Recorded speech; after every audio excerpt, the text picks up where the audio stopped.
வணக்கங்க. காலையில் எங்கே வந்துருக்குறோம் பார்த்தீங்கன்னா, செங்கல்பட்டு மாவட்டம் அச்சரப்பாக்கம் வட்டம் கொளத்தூர் பக்கத்தில் அம்மனம்பாக்கம் தாங்க. ஆமாங்க, போன வீடியோவில் கூட ஒரு அம்மனம்பாக்கம் கார்டன் ஒர்க் பார்த்துருப்பீங்க. இது பார்த்தீங்கன்னா அச்சரப்பாக்கம் வட்டத்தில் அம்மனம்பாக்குங்க. இந்த கஸ்டமர் பார்த்தீங்கன்னா நம்மளை யூடியூப் சேனலில் பார்த்துட்டு ஃபோன் பண்ணி கூப்பிட்டாங்க. நாமளும் ஒரு 4 நாளைக்கு முன்னாடி வந்து சைட் விசிட் பண்ணாங்க.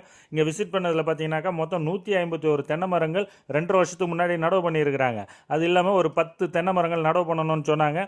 இது எல்லாமே பார்த்தீங்கன்னா மெயின்டெனன்ஸ் ஒர்க்கு. நம்ம ஆட்கள் கடக்கட்டுன்னு வந்து வட்டப்பாத்தி அமைக்க ஆரம்பிச்சிட்டாங்க. ஒவ்வொரு வட்டப்பாத்தியும் பார்த்தீங்கன்னா செடியிலேருந்து 5 அடி சுற்றளவுங்க. அதுவும் வட்டப்பாத்தினா கரெக்டாக வட்டமாக இருக்கும். பாருங்களேன் எவ்வளோ சூப்பராக கடகடன்னு வேலை போயிட்டே இருக்குது. அப்படியே பார்த்தீங்கன்னா அதுக்கு உண்டான உரங்கள்லாம் எடுத்துகிட்டு வந்துட்டேங்க. வழக்கம் போல் வேப்ப முன்னாக்கு மண்புழு உரம், நுண்ணுயிர் உரம், தொழு உரம் தாங்க. எல்லாத்தையும் பார்த்தீங்கன்னா சரியான அளவில் எல்லா செடிக்கும் கடகடன்னு போட்டு கடகடன்னு கொத்தி விட ஆரம்பிச்சிட்டேங்க. அப்படியே கொத்தி விட்டு ஒவ்வொரு வட்டப்பாத்தியம் பார்க்கும்போது அவ்வளோ அருமையாக இருக்குங்க.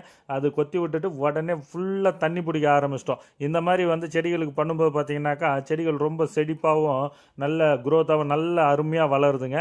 இது இல்லாமல் பார்த்தீங்கன்னாக்கா நம்ம அடுத்தது இன்றைக்கி அதாச்சும் 6 பேரை வச்சு 91 செடிகள் வந்து இன்றைக்கி ஒரு நாள் மெயின்டெனன்ஸ் ஒர்க் பண்ணியிருக்கிறோம். மிச்சம் பார்த்தீங்கன்னா 60 செடியை வந்து நாளைக்கு பண்ண போகிறோம். அப்படியே அந்த லேண்ட் ஓனர் பார்த்தீங்கன்னா கோயிலில் கூழ் வார்க்கிற மாதிரி எனக்கும் எங்கள் ஆட்களுக்கும் சூப்பராக கூழ் கொடுத்தாங்க. வெயிலுக்கு அதுக்கும் சூப்பராக குடிச்சிட்டு அங்கேருந்து அப்படியே கிளம்பிட்டாங்க. நன்றி, வணக்கம்.